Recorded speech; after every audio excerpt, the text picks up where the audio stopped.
All right. Hi, guys. This is Miss Anthony, and I am doing an IREADY lesson for the week. We are pressing on towards our fourth grade material, and we are doing today lesson 5 of fourth grade IREADY. It is summarizing. If you have not pulled it from the SES resources, please go back to the dojo link that I put that has the SES resources. Click fourth grade and click the first week. I think it's the week of the 26th, March 26th. Make sure you go ahead and do that. You will need that lesson for this video as well as a pencil. So I know that you are ready. My webcam is a little bit different than my phone. My phone is a little clearer, so I'll be putting up the sheets that I have on my clipboard. I'll be putting them very close to the screen so I know that you can see them, and I know that when I run the tape back, you can pause and you can write what you see Miss Anthony has already written for you. Let's jump straight in, guys. Our lesson for this week for Clipboard Classroom Chronicles, drum roll please, is summarizing. It is summarizing. And notice what Miss Anthony has put right beside him. I'm going to do it like we're reading a book. It says, retell the story in your own words. You're just using the main idea and normally around 3 key supporting details because your summary is about 5 to 8 sentences for the stories that we will be looking at.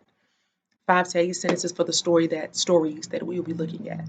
And Ms. Anthony would add also this lesson does not include a conclusion, but I would just prefer that we finish out our writing with a concluding statement, just re-saying what our main idea is. Let's jump into it.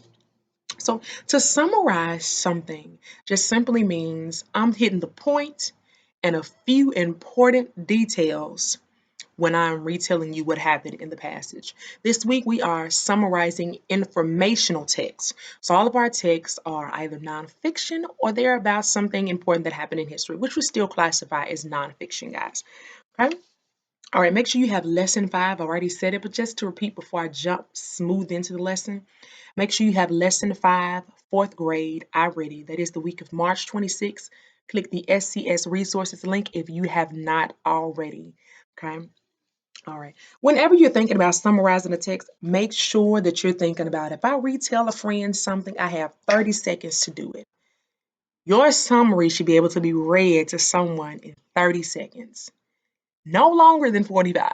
That is a summary. If your summary is taken 1 to 2 minutes, 5 to 6 minutes, your summary is not a summary. Okay, we want to make sure. All right, let's put it up here again. Summarizing, retelling, just hitting main idea and the key details. Key meaning important. Say it after Miss Anthony. Main idea and key details. The key details. At the end, when we choose details, Miss Anthony will talk about figuring out if the detail is actually important and necessary or if it's just a detail that sounded good to me, right? And we don't want those details. All right, let's look at the first story together. But Miss Anthony has annotated her first portion of the iReady lesson. So everything I just said, I just simply kind of wrote down for you to be able to see. I circled summarize and just put retail, as well as main, and I wrote important. And by key, I put is it important? Question mark. That's the question I ought to ask myself. Is this detail important? Do I need it? So we're going to unpack that as we do this lesson. Right. You guys know they always give us an initial story. Miss Anthony's going to read the initial story, and I'll put it up here once to the screen. Then I'll pull it back and read it, and then pull it up to the screen as well, so you can annotate as Miss Anthony has already done for you. All right, here we go. Here we go. The history of toothbrushes. This should be interesting, guys. Here we go. It is even the toothbrush has a history. Wow. And I put here the title can help you. It says the toothbrush has a history dating back thousands of years. Ancient Egyptians used toothbrushes made from the frayed ends of twigs. In the 1400s, the Chinese invented the first bristle toothbrush. The bristles were made from pig hairs attached to a bamboo handle. In 1938, the invention of nylon led to a modern toothbrush made of soft bristles. These improvements led to today's toothbrush, which comes in all shapes and sizes, but the basic job of the tool has not changed much. the toothbrush is still used to keep our teeth healthy and clean. I want you guys to just kind of look at Miss Anthony's process of thinking. Notice how, remember I said previously, but I'll say it again. Sometimes, and we normally gist as third graders. When we get to fourth, sometimes the main idea is already given to us. It's normally found at the beginning or the end of a reading passage. I said again, sometimes, most times in fourth grade, it is given to us. It is either at the beginning or the end of the passage. And Miss Anthony has highlighted where we find the main idea this time. But the question I ask myself is, what sentence tells me what this entire passage is mostly about? That's what I need to ask myself. Is there a sentence that explains what my entire passage was really about? Here we go. I think I found one. The first one, the toothbrush has a history dating back to thousands of years. Does it tell me what it's mostly about? Is what I ask myself. Then I might have to go back and reread sometimes and say, okay, all the other sentences agree with that first initial sentence. They're all talking about how the toothbrush has changed over time. So that is my main idea. Notice Miss Anthony put it here. The title can be a great help. Normally the title tells me what the story is going to mostly be about. So my main idea should mostly look similar to my title. An easy way to find my main idea. Remember, Miss Anthony said most times your main idea is the first or last sentence. Most times. There are always exceptions to the rule, but most times. Make sure you have what Miss Anthony has on her screen so I know that we can be successful today. All right, let's go to details. Look here, Miss Anthony's already labeled her details. She put, here's the first one. And the question I'm asking myself when I'm looking for details, key details, do these sentences agree with my main idea statement is what I'm asking myself. So here we go. Ancient Egyptians used toothbrushes made from frayed ends of twigs. So main idea is talking about history and toothbrushes. Does that sentence agree with that? Ancient Egypt, history, toothbrushes. Yeah. Key detail one. Second sentence. In the 1400s, the Chinese invented the first bristle toothbrush. Does that sentence agree with my main idea, history and toothbrush? 1400s, history. Chinese invented first bristle toothbrush. It does agree. Key detail two. And number three, watch this. In 1938, the invention of nylon led to a modern toothbrush made of soft bristles. I see toothbrush and I see 1938, so I see history. I have found my three details. Now let Miss Anthony ask herself, are they important? Do they actually coincide or agree with my main idea? If I follow the process of choosing key details, then that answer should be yes.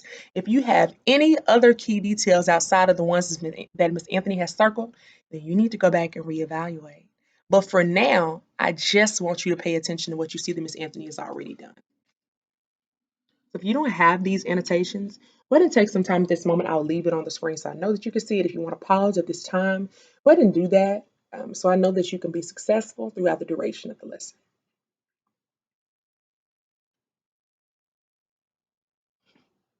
All right, whether you have it at this moment, I would prefer, listen, whether you have it at this moment or not, Miss Anthony has to press on. However, you can always pause this video at this time. All right, I am moving on, guys. Here we go. You see Miss Anthony's included her main idea at the bottom. Here we go. I always ask us to gist. I just wanted to add, notice that Miss Anthony did create her gist statement at the bottom. Over time, toothbrushes and their materials have changed. Here's my gist statement. All right, let's move on to our second passages. Practice the same thought process. I look at my title and maybe it can help me with the main idea. I look at the picture. Maybe it can help me with the main idea.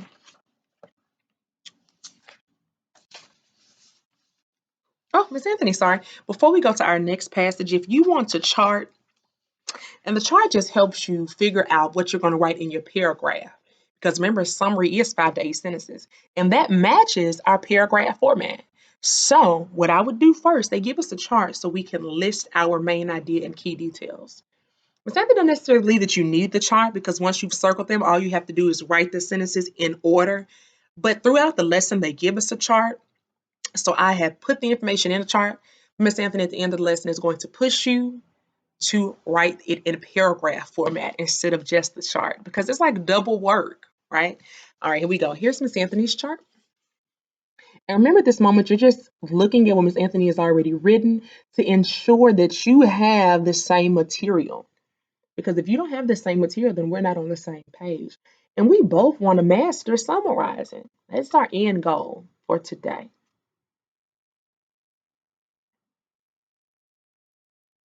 You can pause the video because at this time, Miss Anthony is going to move on. Notice that down here where it says summary, Miss Anthony has paragraph format. And I'm going to keep emphasizing that throughout the entire lesson that you want paragraph format. What kind of format? Paragraph. So Miss Anthony, paragraph format. All right, if you didn't say it, pause the video and say it. Let's move on to the next passage. Anthony also has her handy dandy tool, piece of paper, so you don't quite move ahead. Sometimes we move ahead, we lose information, and we don't want to do that. So Miss Anthony is pressing on. Here's our next story. It's called New Ways with Words. So this is the story that you should be on in this moment. Don't really focus right now on annotations. I will put them back to the screen so I know that you have them and that you're successful with them. But right now, I just really want you to focus on what we're going to do in the second hour, close reader habit box, which teaches us what we should do in order to be successful for the skill of the week. So our close reader habit box, I'll read it, then I'll put it to the screen.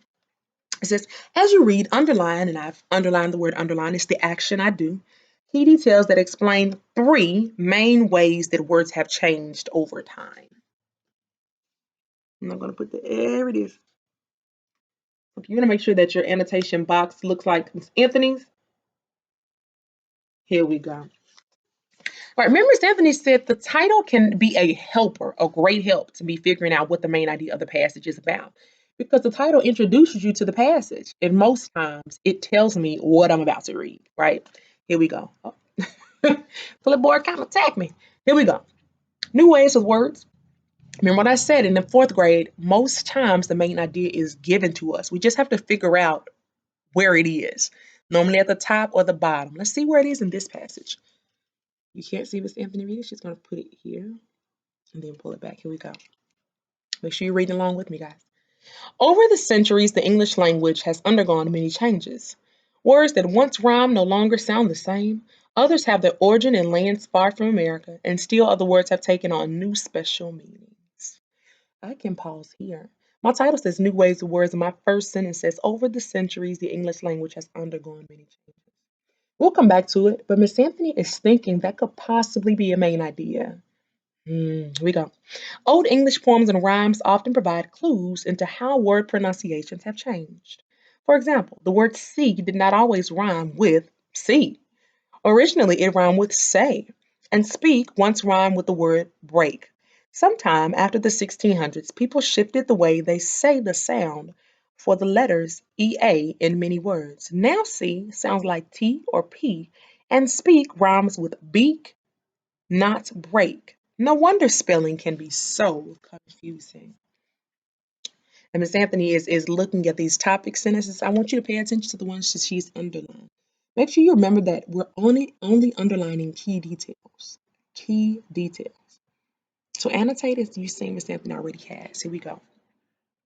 Today we think of everyday words like shirt, zero, and dollar as part of our vocabulary, but they were borrowed from other languages long ago. Average, check, and scarlet are just a few words that came from the Arab world. The Vikings, Old Germans, and Romans loaned us words like glitter, weird, and soldier. We also borrowed words such as prairie and mesa from the French and Spanish. And we needed to name food such as chocolate, ketchup, oranges, pickles, and pretzels. So we've added those words to our vocabulary too. I'm going to go ahead and finish. Even now, English continues to change. Consider how new technology has given familiar words like mouse or menu new meanings. Now you can surf the web without getting wet or tangling with a spider. And you can catch a bug or a virus. I hear figurative language, guys. But so can your computer. Certainly, these surprising changes to the English language make talking and writing a real adventure. While I was reading, I was constantly asking myself, which one of these sentences talks about the English language changing over time? Hmm. So I have found that my main idea is the very first sentence. Over the centuries, the English language has undergone many changes. But we're going to find sentences in each paragraph that agree with that. Remember what I said about the first sentence? Normally your topic sentence is a key detail. Never forget that. So if you notice, Miss Anthony has chosen hers already, but I want to kind of guide you. And then the last one you're going to help Miss Anthony do. Here we go.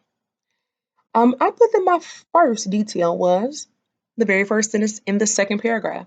Old English poems and rhymes often provide clues into how word pronunciation has changed. So I see change and I see the English language where I see words. So I put one, word pronunciations. Notice I've annotated on the side, guys. And then my second one came from my third paragraph in my first sentence. Notice how Miss Anthony is labeling where she got it from. Here we go. Today we think everyday words like shirt, zero, and dollar are part of our vocabulary, but they are borrowed from other languages. So from long ago. So I see borrowed, other languages, long ago. So I still see words and I still see history. Does that agree with my main idea? Absolutely. And then I'm going to the last paragraph where I found my last supporting key detail, key meaning important. It says, even now, English continues to change. And here's the sentence Miss Anthony underlined. Consider how new technology has given familiar words like mouse or menu new meanings. Technology, even now, English continues to change. So there's words, that's English, and change due to time. And technology is significant as time. So we don't see the word history, but we see technology, which is more up to date, and time. It alludes to it being time. So if you don't have these annotated and underlined, make sure you have them. Now, I will say when your passage is longer, it might be easier and a little more helpful for you to fill out your chart when your passage is longer, guys. So Miss Anthony did fill out this second chart here, guys. If you can turn to the next page of that lesson. Miss Anthony's chart is very busy.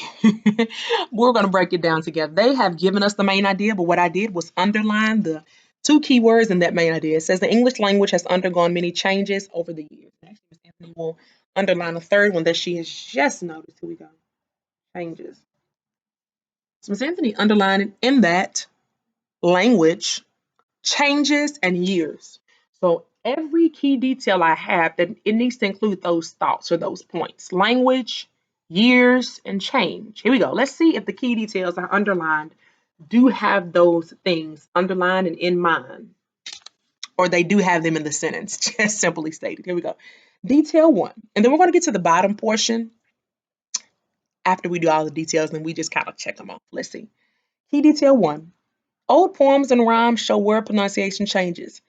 I see poems and rhymes, and those are words. If I did not still think it was a key detail, and I see the word word. Okay. So, excuse me, something a pencil drop. So I'm going to underline word and changes. So I indeed know it is a key detail because it matches perfectly. Here we go. Second key detail. English has borrowed words from other country. Change. Do I see a word that kind of looks like change? Or it's in the word change family? So borrow means I'm exchanging something from someone, which normally means I want something different, change. So I underline borrowed and I underline words. So yeah, they agree perfectly, right? In key detail three, words have taken on new meaning over time. So new showing me change, and then I underline words as well. So I'm asking myself, do all three of my key details agree with my main idea? Yeah, I've underlined the same things as my main idea that I have in my key details. They should match. If they don't, then we go back and we evaluate. Now, do you remember the question that Miss Anthony asked you at the beginning of the lesson that you need to think about when you have key details? Are they important? Yeah. If they match your main ideas, key points, that makes them important. I know you're like, how do I know if they're important? They need to have a match with your main idea, meaning the key points out of my main idea in this case, which are change, the English language, and what else did I put? and history over the years.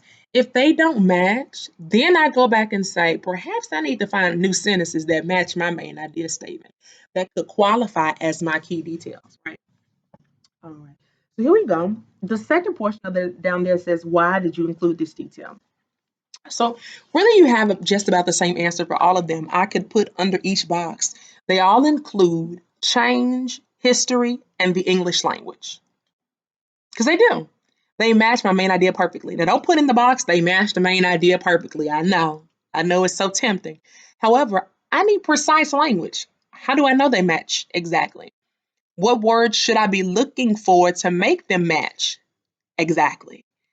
Ask yourself those questions now. Here we go. All right, let's go to the last story. And I'm going to read. You guys are going to help me fill out my chart this time. And I want you to really pay attention because now it's your time to help Miss Anthony. So you're done just watching. You're going to listen to me read. And then you're going to jump in and help me now. Help me. Here we go. And I love this passage. It is cute. Here today, gone tomorrow. Let's look at that close reader habit box, guys. Miss Anthony's already annotated hers, but she'll leave it up here for a second so you can annotate.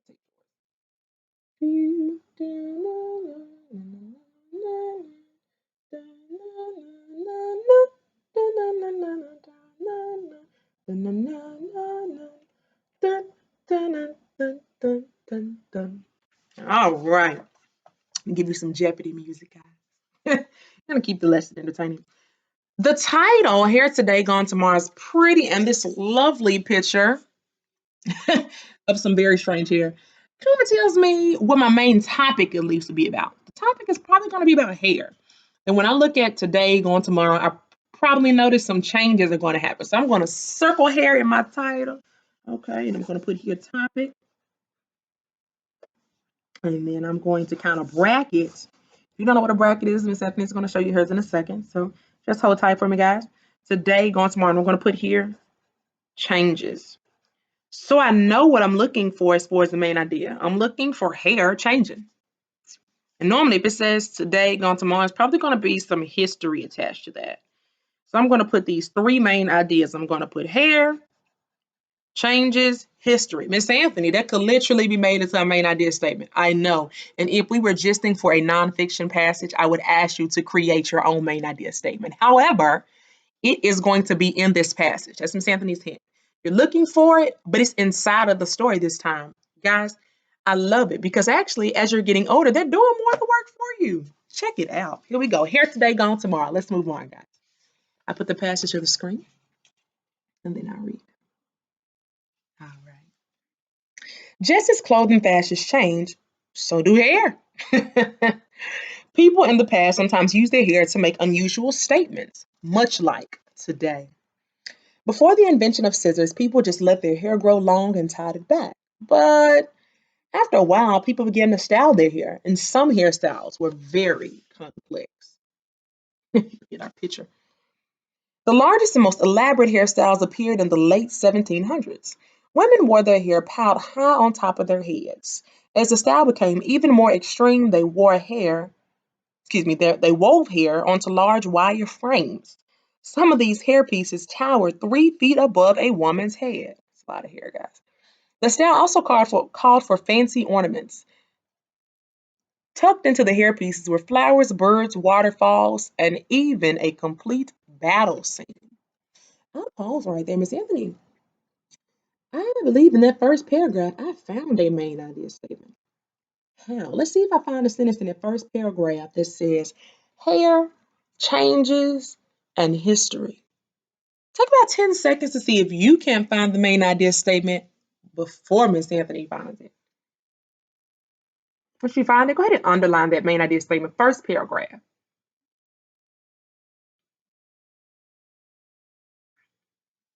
Miss Anthony is going to underline it this time. Let's see if you have one that matches Miss Anthony's main idea statement. Ooh, ooh, ooh. Does it match, guys? Ah, here we go. All right. My main idea statements just say people in the past sometimes use their hair to make unusual statements, much like today, right?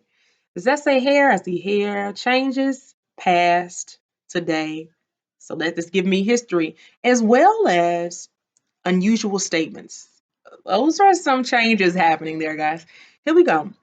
And I'm looking at the paragraph I just read. Is there a sentence in paragraph 3? I'm going to ask myself that supports that. The one I just read. Miss Anthony is moving kind of paragraph by paragraph.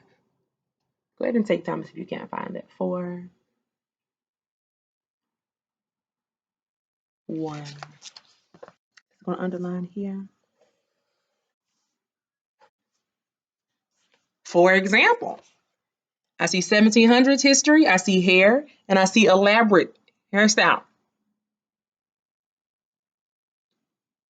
Yeah, that's a key detail. So I had to ask myself, was it? It is. Here we go. Let's keep reading. Paragraph 4. In the 1920s, women started a fashion of cutting hair short called hair bobbing. Women bobbed their hair to show the newly independent spirit of the time. The fashion of short hair was then replaced by a return to long hair. Here we go. 1920s. Go ahead and look at paragraph 4 and see if you see a sentence. Remember what Miss Anthony said about placement? So if you see a sentence that shows me my main idea, my key detail for number 2. Need 3 key details. All right, Miss Anthony is underlining her second key detail. And actually, Miss Anthony is going to put to the side here, she's going to label them main idea. She's going to label this one key detail 1. And then she's going to label this one here key detail 2. Yeah, it's that first sentence, guys. Here we go. In 1920s, women started a fashion of cutting hair short. 1920s time started a fashion. So it's something new because I see a change from the 1700s to the 1920s, and I see hair. It is a key detail. It's just that simple. Notice how it's easier to do it a little faster once you've done it a few times. Go ahead and see if you can read that last paragraph on your own and find the last key detail. If you need to pause the video at this time, go ahead and do that for me, Anthony. Be about 10 seconds to pause the video.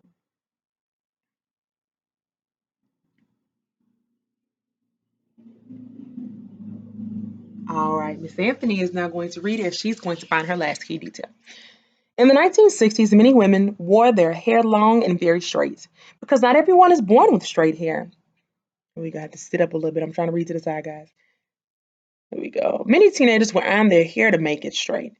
They would lay their curly hair on an ironing board and press the curl straight. Soon, young men, like young women, also let their hair grow long, partly as a sign of rebellion. This rebellion was a statement against the social rules of time. And actually, I think I see 2 key details, but you may choose because the chart is only going to allow us to have 3 key details. Here we go.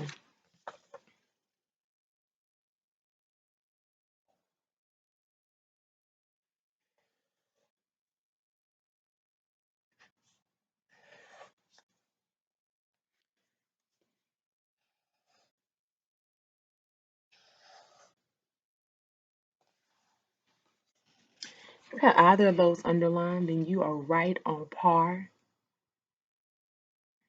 Let's go ahead and place them in the chart because we need to be able to create a summary by the end of this lesson, and that's simply just putting it in paragraph format. I will constantly reiterate that, guys.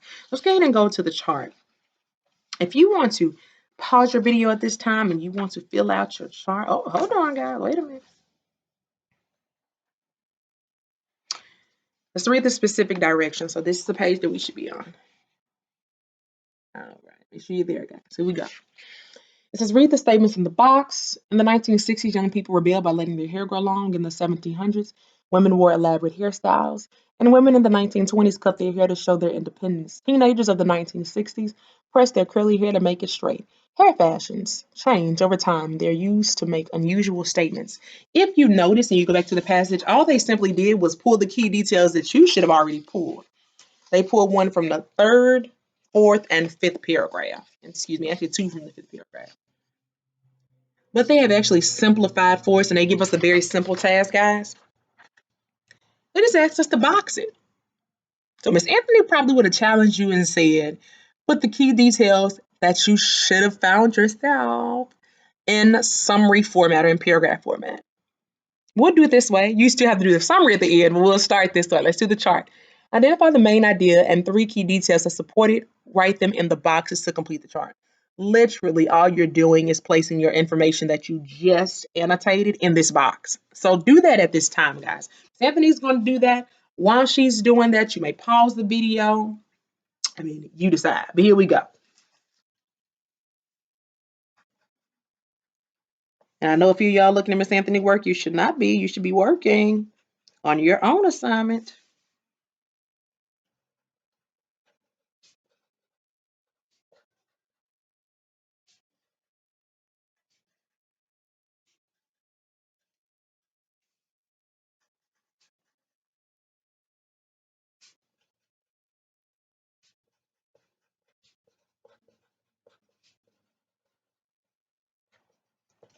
Main ideas down, guys. I'm doing detail 1.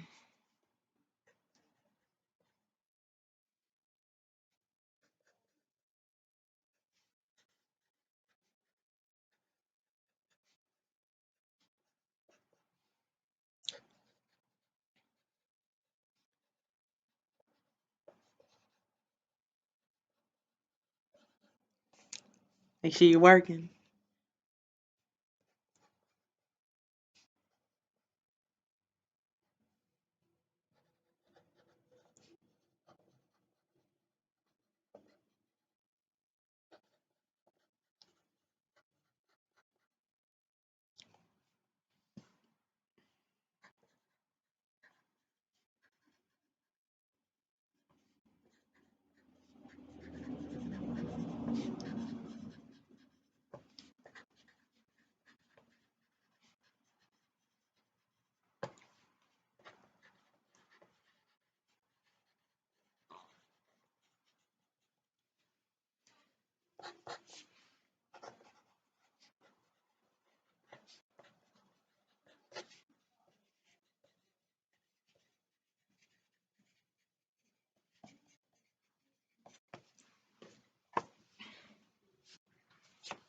Here's Miss Anthony's chart, guys. You want to pause and make sure that your chart matches mine. That's cool.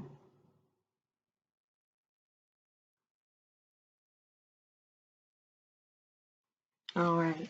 Miss Anthony is going to challenge you to write it in paragraph format, and she's going to write right down here. Write in paragraph format.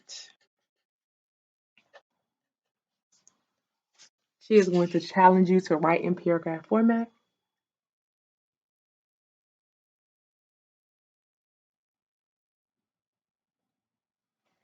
All right, guys, that is summarizing. And I'm going to press you at the end. I didn't really mention this throughout the lesson. It's not necessarily necessary, but to write a concluding statement, just kind of in conclusion, this passage was about it's restating the main idea. Okay, I guess it's not really the most important. However, it is necessary if you want a strong summary, guys. So you're just restating that main idea in the conclusion, guys. Thank you for watching Reading with Miss Anthony. This was summarizing. It is a 4th grade lesson, but we got it. I know we did that thing. Make sure you check your answers along with Miss Anthony's answers and try to work on that independent lesson. I know we don't do the independent lesson, but make sure that you try to do that independent lesson. Also, guys, Miss Anthony has a treat for you. On Friday, she is going to post a video with you working out with Miss Anthony. We've been doing reading with Miss Anthony, studying with Miss Anthony, learning with Miss Anthony. How about working out with Miss Anthony? Let's do some recess. Hello. Guys, I can't wait to see you. Thank you for joining Miss Anthony with our IREADY lesson, Summarizing Informational Text. And I'll see you back here next week, guys. Bye-bye.